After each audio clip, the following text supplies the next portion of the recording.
Hi everyone, it's Adele from REEP. In this video, we're going to be making mosaics using dried beans and pulses, taking inspiration from the mosaics in Barcelona's Parc Güell. Let's get started. For this activity, you will need a printed copy of either page 3, 4 or 5 of the worksheet on A4 white card, strong glue, dried beans and pulses and scissors. If you're creating your own design, you will also need a pencil.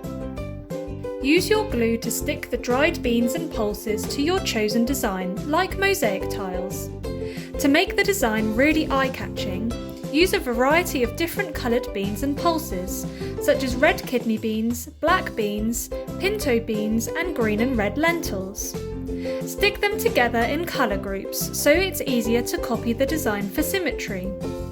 Once you have completely covered your design, set it aside until the glue is fully dry. Now you can cut around the outside of your design and stick it onto another piece of card so you can display it on a wall at home, just like I'm doing here.